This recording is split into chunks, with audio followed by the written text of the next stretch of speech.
जय श्री माता जी। परम पूज्य श्री माता जी, ये धरती, ये ब्रह्मांड, ये सारी विश्व आप ही का तो है माँ। कृपा करके आप पधारिए और सारे विश्व के सारे ब्रह्मांड को चैतन्यित कीजिए माँ। परम पूज्य श्री माता जी, आप ही का ये ध्यान और मेडिटेशन के मंच पर विश्व की सारी शांत, सारी शुद्धात्मा आपके साथ ध्यान करने हेतु एकत्रित हुई है माँ। कृपा करके अब सारे देव देवियों के साथ पधारिए और सभी को निर्विचारिता स्थिति, ध्यान की स्थिति देके परम चैतन्य करिए माँ। परम पूज्य श्री माता जी, आपके श्री चरण कमल पर कोटि कोटि नमन। कुंडलिनी उठा के बंधन लेंगे।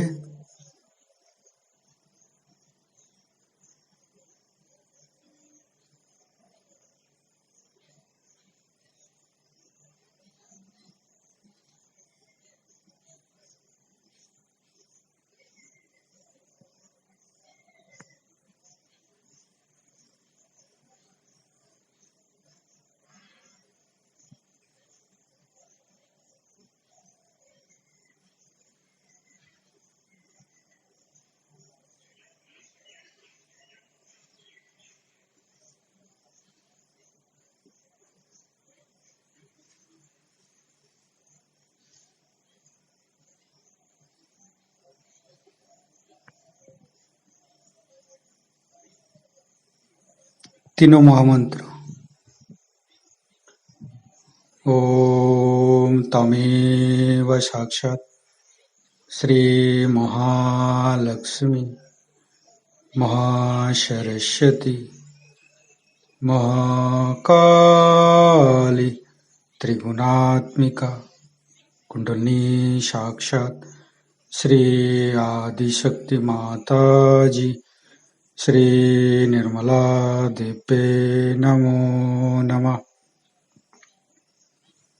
ओम तमेव साक्षात् श्री कल्की साक्षात् श्री आदिशक्ति माता जी श्री निर्मला देवे नमो नमः।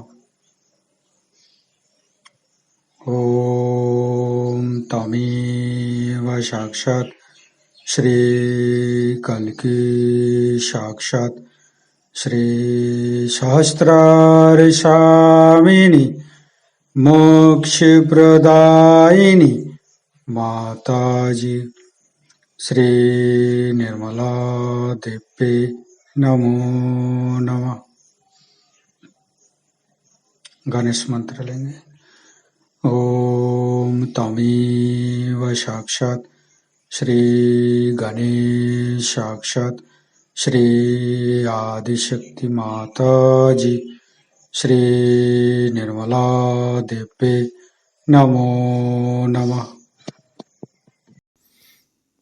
दोनों हाथ खुला हुआ माँ की बिंदी को देखते रहेंगे। कुछ भी नहीं सोचेंगे। परम पूज्य श्री माता जी, ये शरीर, ये मन, ये रोम रोम, ये सांसें आप ही का दिया हुआ माँ। आपने तो हमें सहस्त्रार से जन्म दिया है माँ। कृपा करके आप हमारे हृदय पर आइए और हमारे हृदय पर आपकी पूजा होने दीजिए माँ।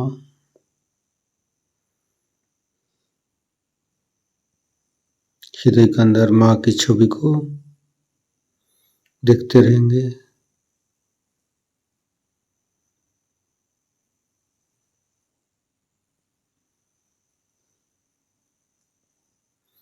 परम पूज्य श्री माता जी, हम अज्ञानी हैं, कृपा करके आप हमारी अज्ञानता के बस में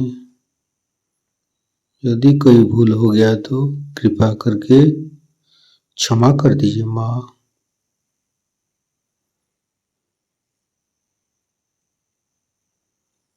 धीरे धीरे चित्त को तीनों मूलाधार,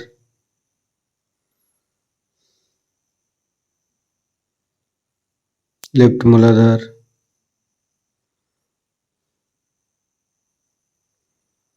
राइट मूलाधार, परम पूज्य श्री माता जी, आप ही तो प्रभु गणेश है,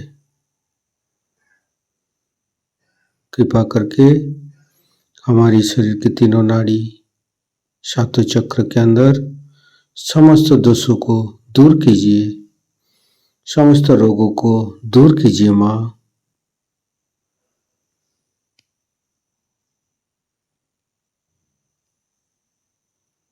संपूर्ण चित्त लेफ्ट साइड, राइट साइड, परम पूज्य श्री माता जी, हम कभी अतीत में चला जाते हैं माँ, कभी भविष्य में चला जाते हैं, कृपा करके हमें वर्तमान में स्थापित कीजिए माँ।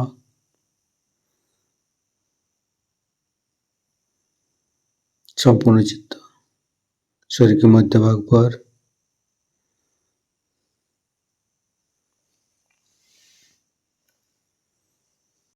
संपूर्ण चित्त मध्य मूलाधार पर,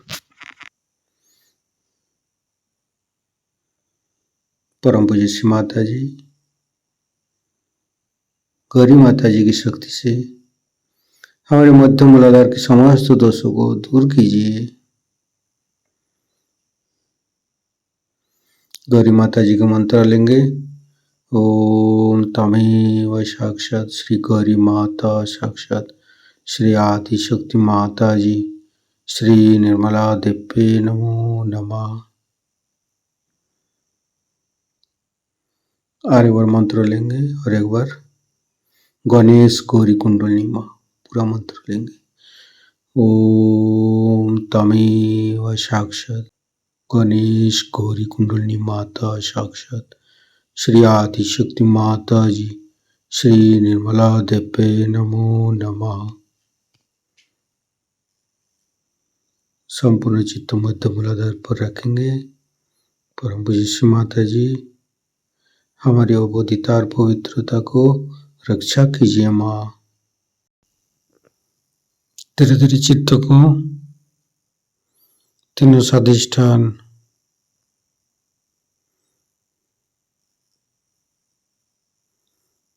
बाएं स्वादिष्ठान, परम पूज्य श्री माता जी, आप ही तो हमें शुद्ध इच्छा प्रदान करते हैं माँ, कृपा करके हमारी समस्त अशुद्ध इच्छा को शुद्ध इच्छा में बदल दीजिए माँ।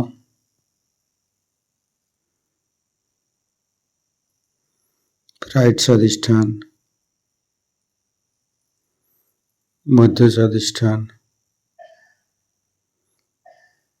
लेफ्ट नाभि,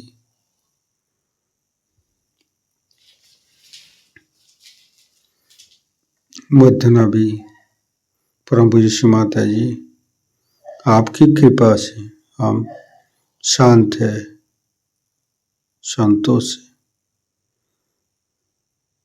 उदार भी है।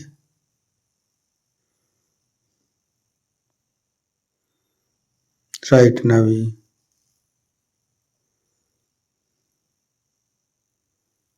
राइट हृदय, लेफ्ट हृदय, मध्य हृदय,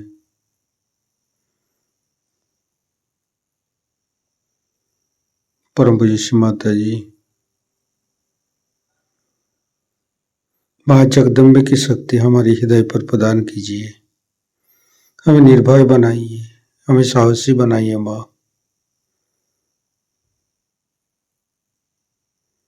विशुद्धि।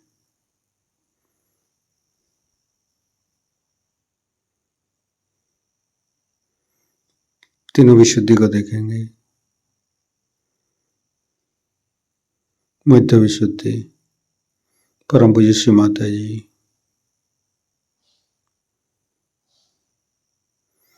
मेरा वाणी का माधुर्य तो आप ही है माँ। हमारे कंठ में मधुर मधुर वाणी प्रदान कीजिए। हे आदि शक्ति माँ, कृपा करके ये साक्षी भाव बनाइए। लेफ्ट विशुद्धि। परम पूज्य श्री माता जी, आपकी परम कृपा में हम संपूर्ण निर्दोष है माँ। श्री माता जी, कृपा करके विष्णु माया जी की शक्ति हमारे लेफ्ट विशुद्धि में स्थापित कीजिए और समस्त दोषों को, समस्त रोगों को दूर कीजिए माँ। संपूर्ण चित्त लेफ्ट विशुद्धि पर गणेश अथर्व शीर्ष पाठ करेंगे। ओम नमस्ते गणपतये। तमेव प्रत्यक्षं तत्त्वमसि, तमेव केवलं कर्तासि, तमेव केवलं धर्तासि, तमेव केवलं हर्तासि, तमेव सर्वं खल्विदं ब्रह्मासि, तं साक्षादात्मैसि नित्यं।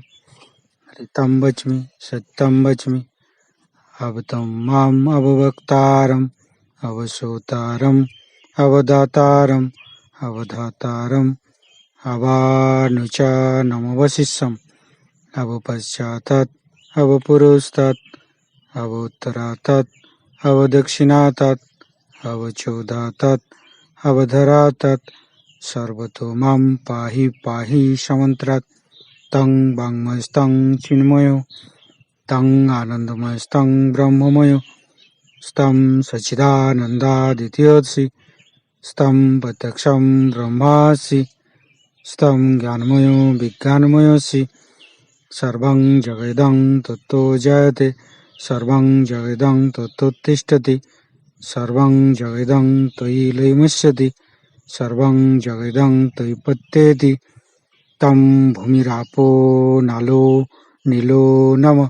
स्तं चत्वारि वाक्पदानि, स्तं गुणत्रयातीतो, स्तं देहत्रयातीतो, स्तं कालत्रयातीतो, स्तं मूलाधारसितोत्सि नित्यं, स्तं शक्तित्रयात्मको, स्तं योगिनो ध्यायन्ति नित्यं, स्तं ब्रह्मा, स्तं विष्णु, स्तं रुद्रस्तं इन्द्रस्तं अग्निस्तं वायुस्तं सूर्यस्तं चन्द्रमास्तं ब्रह्मभूर्भुवस्सुरं ज्ञानादिपूर्वमुच्चाय वर्णादि तदनन्तर अनुसारो परतरो अर्धेन्दु उल्लसितं तारेण ऋतं। एतत्तव मनुष्यरूपम् अकारो पूर्वरूपम् अकारो मध्यम रूपम् अनुसारो शान्तिरूपम् बिन्दु उत्तररूपम् नादं संधानं संगीता संधि शैषा गणेशविद्या गणकऋषि निश्चित गायत्री छंद गणपतिर्देवता। ओं गं गणपतये नमः। एकदन्ताय विद्महे वक्रतुण्डाय धीमहि तन्नो दन्ती प्रचोदयात्। एकदन्तं चतुर्हस्तं पाशमङ्कुशधारिणं रदं च वरदं हस्ते बिभ्राणं मूषकध्वजं रक्तं लम्बोदरं शूर्पकर्णकं रक्तवाससं रक्तगन्धानुलिप्ताङ्गं रक्तपुष्पे सुपूजितं भक्तानुकम्पिनं देवं जगत्तारणमच्युतम् आविर्भूतं च सृष्ट्यादौ प्रकृते पुरुषोत्तरम् एवं ध्यायन्ति नित्यं स योगी योगिनो वर। नमो बृहत्पतये, नमो गणपतये, नमो पमतपतये, नमस्ते अस्तु लंबोदराय दन्ताय विघ्ननाशिने शिवसुताय श्री वरदमूर्ते नमो नमः। साक्षात् श्री आदिशक्ति माता जी श्री निर्मला देवी नमो नमः। फिर चित्त को राइट विशुद्धि। परम पूज्य श्री माता जी, हमारी वाणी की माधुर्य तो आप ही है माँ। कृपा करके हमारी वाणी के अंदर माधुर्य प्रदान कीजिए। परम पूज्य श्री माता जी, कृपा करके माँ यशोदा और विट्ठल रुक्मिणी की शक्ति हमारे राइट विशुद्ध में प्रदान कीजिए माँ। मंत्र लेंगे माँ यशोदा विट्ठल रुक्मिणी।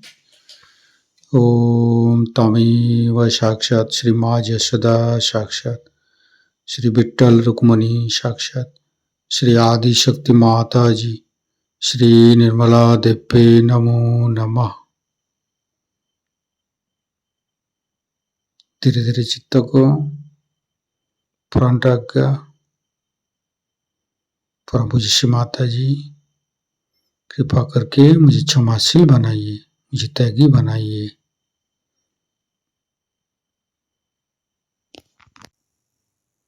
बैक आज्ञा। परम पूज्य श्री माता जी, जाने अनजाने में आपकी शान के खिलाफ कोई गलती हुआ हो तो मुझे क्षमा कर दीजिए।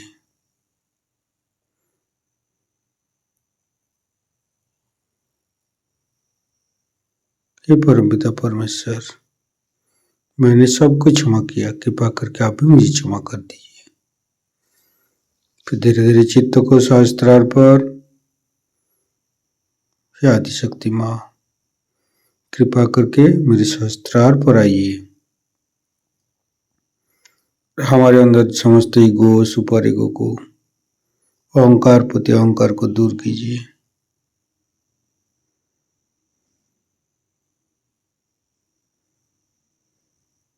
संपूर्ण चित्त सहस्त्रार पर। परम पूज्य श्री माता जी, हमारे ऊपर ऐसे कृपा कीजिए ताकि हम आपकी वाणी को सहस्त्रार से सुन सके।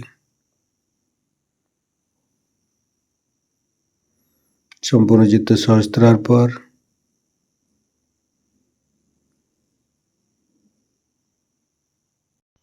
परम पूज्य श्री माता जी का अमृत वाणी हम सहस्त्रार से ग्रहण करेंगे। एक तो ये कुंडलिनी को शांत कर देते हैं, कुंडलिनी को ये बता देते हैं कि इस आदमी में ये दोष है, ये तकलीफें हैं, कोई हर्ष नहीं, तो भी आप इनको पार कराइए। क्योंकि कुंडलिनी का बालक श्री गणेश और जो आप में बालक है वो श्री गणेश है। तो वो उसी आत्मीयता से उस कुंडलिनी को समझा देता है कि तुम तो माँ हो और मैं चाह रहा हूं कि मैं इनमें जागरूक हो जाऊं, तो तुम मेरी मदद करो। और वो इस तरह से शांत हो जाती है ये सोच करके कि मेरा बालक ही ये चीज को मांग रहा है, तो वो अपनी जो भी उनके अंदर गर्मी हो कुछ हो उसमें एक तरह से शांति आ जाती है। जैसे कि आपने सुना होगा कि एक बार देवी बहुत नाराज हो गई और उन्होंने देखा कि संसार में बहुत कुछ लोग बहुत गलत काम कर रहे हैं और उसे इतनी तकलीफ हुई, इतना संताप हुआ कि ये सारी सृष्टि जो मैंने बनाई इसको मैं नष्ट कर देती हूँ। तो उन्होंने ये सोच करके और सब दूर संहार की स्थिति बना ली और बहुत नाराज हो गई। और जब उनका नृत्य शुरू हो गया तब श्री महादेव ने ये सोचा कि देवी तो इतनी नाराज है, क्रुद्ध हो गई, अब सब संसार नष्ट ही हो जाएगा, तो इसका इलाज क्या है। तो उन्होंने उन्हीं का बच्चा जो कि कार्तिकेय था उसको देवी के पैर के नीचे डाल दिया। उस पर पैर रखते ही उनकी इतनी बड़ी जीभ निकल आई।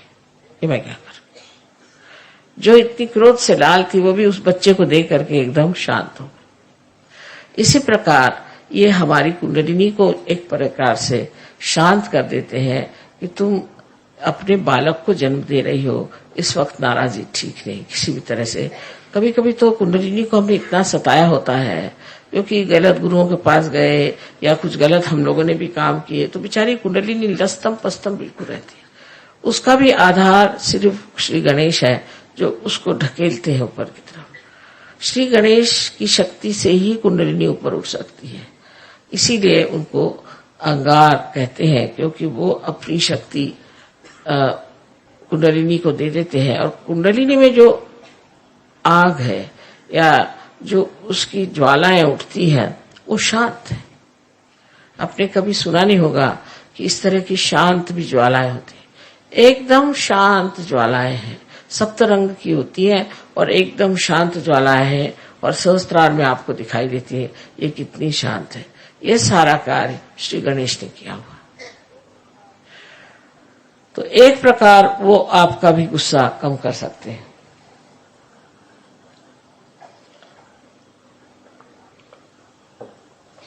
आपकी भी नाराजगी दूर कर सकते हैं। और जब हम नाराज हो जाते हैं तो उसमें हम बहक जाते हैं और हमें याद ही नहीं रहता कि हमें क्या करना चाहिए क्या नहीं करना चाहिए। उसमें हम किसी को मार सकते हैं, पीट सकते हैं, किसी को खून कर सकते हैं, कुछ भी कर सकते हैं। उस वक्त जो कंट्रोल होता है वो श्री गणेश से होता है, और श्री गणेश जो है आपके गुस्से को ठंडा कर देते हैं। अब देखिए कि ईसा मसीह भी उसी तरह के हैं कि उन्होंने ये बताया कि सबको क्षमा कर दो, जिसने तुम्हें तकलीफ दी उसके प्रति तुम गुस्सा करते हो, और अगर तुम सबको क्षमा करना एक बार सीख लो कि सबको क्षमा कर दे। जिन्होंने उनको इतना अपमान करके, इतना सता करके और सूली पे चढ़ाया, उनके लिए भी उन्होंने परमात्मा से, अपने पिता से कहा कि हे पिता इनको क्षमा कर दो, क्योंकि जानते नहीं है कि क्या करें। ऐसे जब ईसा मसीह ने कहा तो आप सोचिए जिस लोगों ने उनको क्रूस पे चढ़ाया, इतना परेशान कर दिया, उनके लिए भी उन्होंने इतनी क्षमा की वृत्ति ली। सो ये उनका एक चरित्र है, एक स्वभाव है।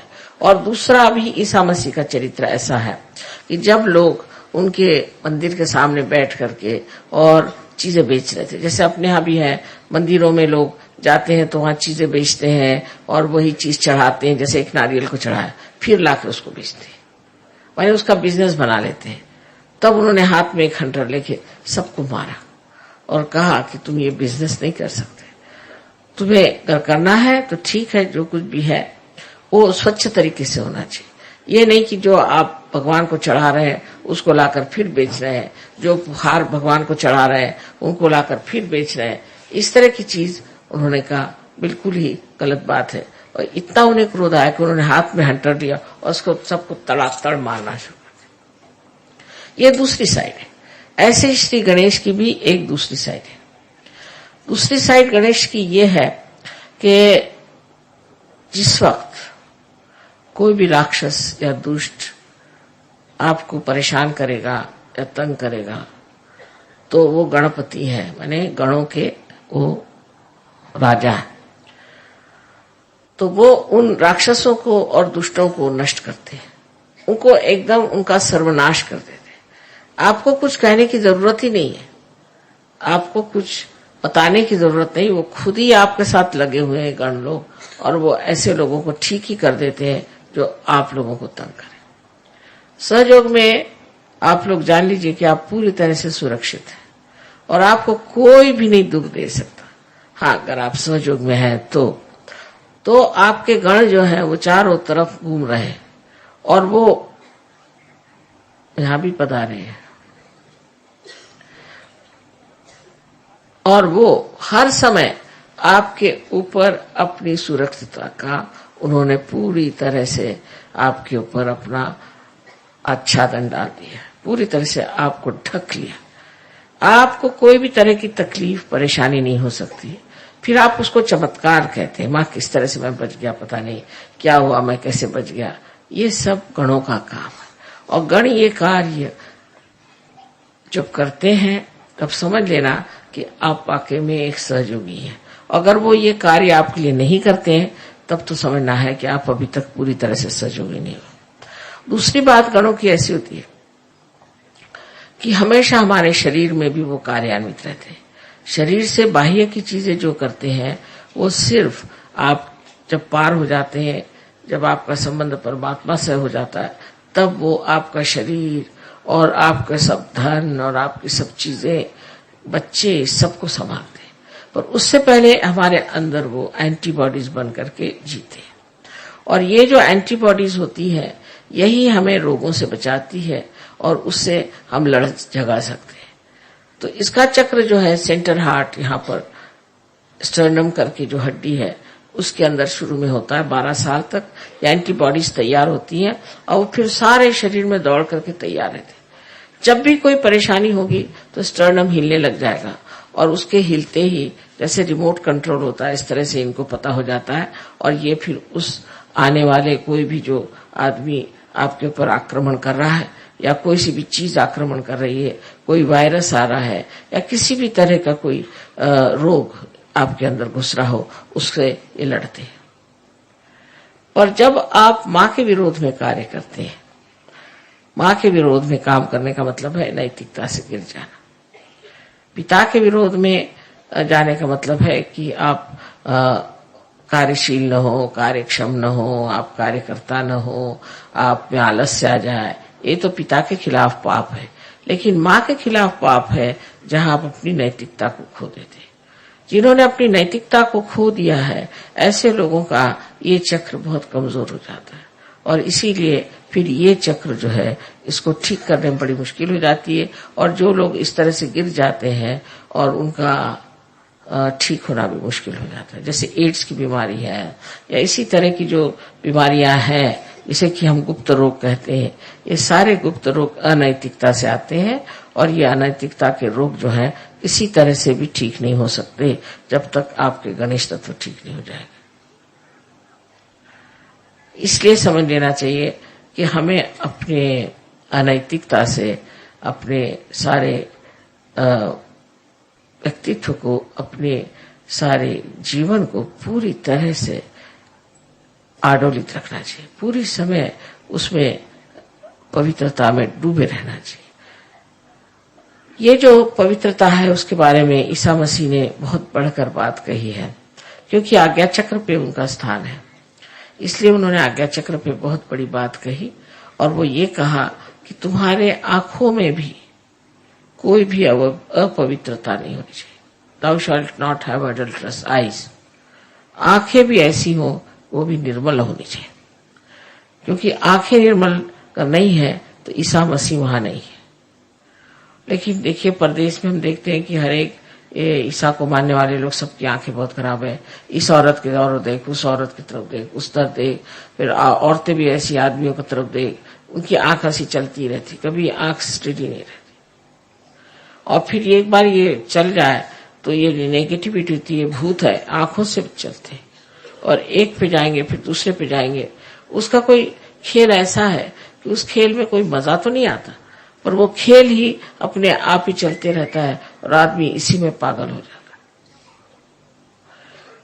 तो ईसा मसीह ने भी पवित्रता की अति सूक्ष्म बात कह दी कि तेरी आंख भी अपवित्र नहीं होनी चाहिए, किसी की और तेरी आंख से भी तुम अपवित्रता के भावना से न देखो। ये बात उन्होंने कही, जैसे कि ये पवित्रता का ही पूरा स्रोत है, इसलिए उन्होंने पवित्रता की बात की। ईसा मसीह ने ज्यादातर पवित्रता की ही बात की है। जहां जहां बात की है वो ज्यादातर कि आप अपने को कैसे पवित्र रख सकते हैं और कैसे आप नैतिकता के बल पर खड़े हो सकते हैं। सो सहयोग में, सहज में सब होता है जब आप गणेश जी को पूर्ण तरह से वर्ण करते हैं और गणेश जी को मानते हैं कि ये शक्ति हमारे अंदर आ जाए। ऐसे तो हर एक चक्र पे गणेश का स्थान है और मैं हमेशा कहती हूँ कि हर एक चक्र पे एक वाइस चांसलर बैठे हुए हैं, चांसलर साहब बैठे हैं। जब तक ये सर्टिफिकेट नहीं देंगे तब तक कुंडली चढ़ेगी नहीं और हर चक्र पे ये काम करते। तो आज के इस योग की मैंने बात बताई कि उनका जो दूसरा स्वभाव है कि जो अंगार है, उस अंगार को वो अंगार से भी ठंडा कर सकते, वो पूरी तरह से कर सकते। जैसे कि आपने देखा है जिस वक्त में रावण ने श्री राम के विरोध में बात की तो लंका में आग लग गई। तो आपके जो हनुमान जी हैं वो भी मंगलवार ही की उनकी पैदाइश है और वो उनके पास नवधा शक्तियां हैं, उसके साथ ये दोनों ही मिलकर के ऐसे काम करते हैं। और विशेषकर मनुष्य के अंदर का क्रोध हो तो उस क्रोध को कैसे शांत करना चाहिए ये श्री गणेश जानते हैं। और वो फिर इस तरह से उस पर युक्तियां करते हैं, उस पर ऐसे ट्रिक्स करते हैं कि वो आदमी एकदम हताश होकर के और फिर मान जाता है कि मैंने जो किया वो गलत किया, मुझे ऐसा नहीं करना चाहिए। तो जो गर्म तबीयत के लोग होते हैं उनको भी ये ठीक कर सकते हैं। और इसीलिए इस दिन जब मंगलवार किसी पे अगर मंगली हो तो उसको कहते हैं कि तुम कोरल का जो पत्थर होता है जिसे मूंगा कहते हैं वो पहनिए, वो भी गर्म होता है। मूंगे का पत्थर पहने गर्मी से गर्मी मारी जाती है। वैसे भी आप देखिए कि जितने भी गर्म देश है वहां लोग मिर्चा बहुत ज्यादा खाते हैं। कहीं भी जाइए आप, अगर आप इंडिया में जाइए तो है ही साउथ इंडिया का खाना इतना मिर्चे वाला होता है कि आप खा ही नहीं सकते।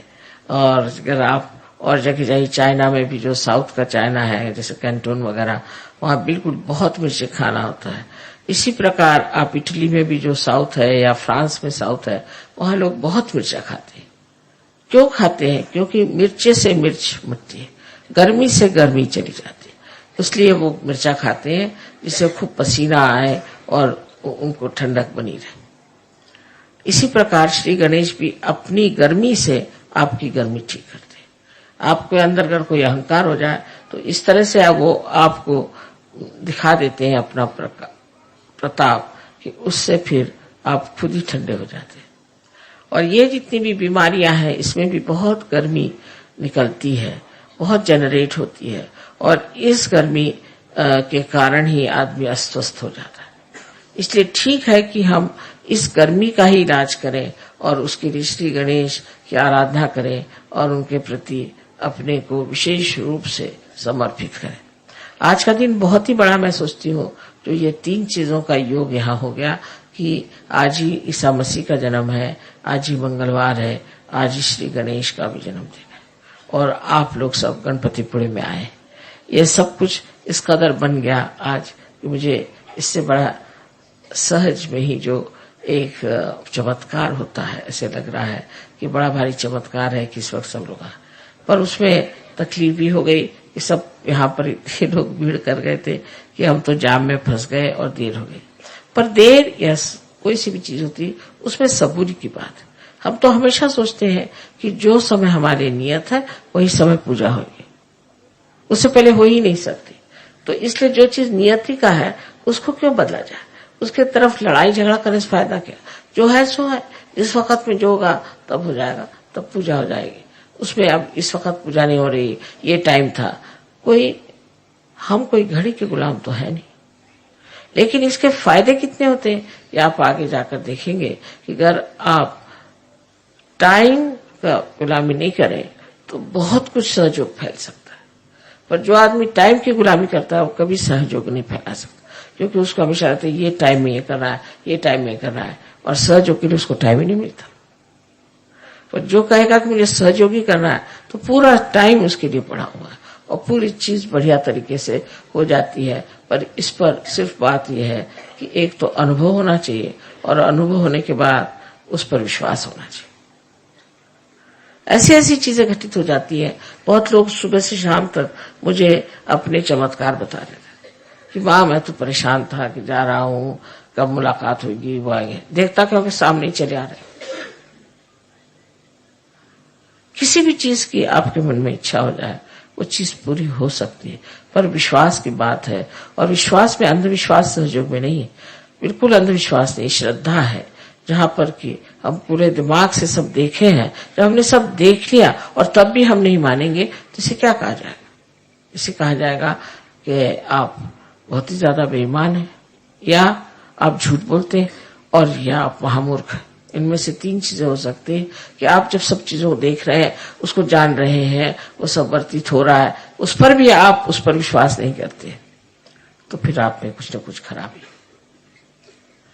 ये सब देखते हुए आप सोच सकते हैं कि श्री गणेश कितनी बड़ी चीज है। और वो इस महाराष्ट्र में 8 अष्टविनायक हैं, जिनकी वजह से इस महाराष्ट्र को बहुत ज्यादा पुण्य मिला हुआ। लेकिन तो भी लोग इतने पागल हैं, वो इसी के पीछे दौड़ते रहेंगे, यही सब करते रहेंगे, कर्म कांडों में फंस जाएंगे, पर ये नहीं होगा कि सत्य को प्राप्त करें। अब आप लोग बहुत नसीब वाले हैं, बहुत समझदार हैं, जो आप लोगों ने सत्य को खोजा और आपने पा ली। लेकिन अब इसको बनाने के लिए आपको चाहिए कि आप गणेश के गुणों को अपने अंदर ले लीजिए। मैं देख रही थी हजारों लोग आए थे गणेश जी की पूजा के लिए। इनमें से कितने लोग गणेश जी को जो मानते हैं, कितने लोग ऐसे जिनमें गणेश जी का कोई भी गुण हो, ऐसा कुछ दिखाई नहीं देता। शराब पिएंगे, आपस में लड़ेंगे, झगड़ेंगे, औरतों को सताएंगे, मारेंगे, पीटेंगे, सब करेंगे, और श्री गणेश के अंगारिका में पहुंच गए। अरे आप जब इतनी बड़ी अंगार है तो आप काहे को आए हैं? इसका कोई विचार ही नहीं करता कि हम किसी चीज में विश्वास करते हैं तो उसके गुण हमारे अंदर कितने हैं। हाँ, हमें उन पर बड़ा विश्वास है, हम तो इनकी पूजा करते हैं, हम उनकी पूजा करते हैं। अच्छा, पर तुम्हारे अंदर उसके कौन से गुण है? ऐसे कोई सोचता है।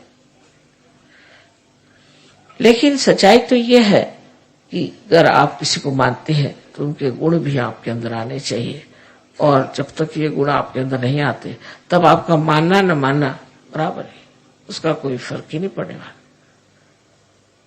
आज हम श्री गणेश की पूजा करने वाले हैं, और श्री गणेश और गौरी की पूजा होगी। और इसमें यही जान लेना चाहिए कि गौरी एक कुंडलिनी ही है, महाकुंडलिनी महागौरी है। और इसका कार्य यह है कि अपने बच्चे को जो बहुत सालों से खोज रहा है, उसको आत्म साक्षात्कार प्राप्त कराए, उसका पुनर्जन्म करे। ये इस महागौरी का कार्य है जो आप सबके अंदर उपस्थित है। इसलिए आज हम सिर्फ गणेश जी और गौरी जी की पूजा करेंगे, और बाद में देवी की पूजा होगी। सबको अनंत आशीर्वाद।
सुघर मधुर पुनि बंसी बजाई, सुघर मधुर पुनि बंसी बजाई, सुघर मधुर पुनि बंसी बजाई। धाम काम त्यजी सब सखी आई, धाम काम त्यजी सब सखी आई, सुघर मधुर पुनि बंसी बजाई।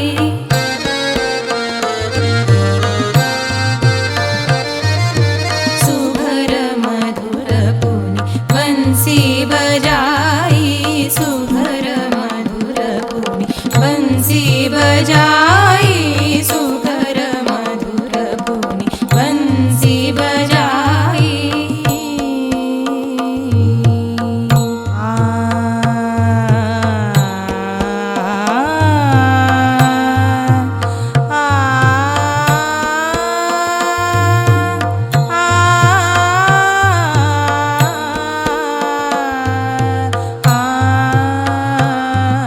सुघर मधुर पुनि बंसी बजाई, सुघर मधुर पुनि बंसी बजाई, सुघर मधुर पुनि बंसी बजाई, सुघर मधुर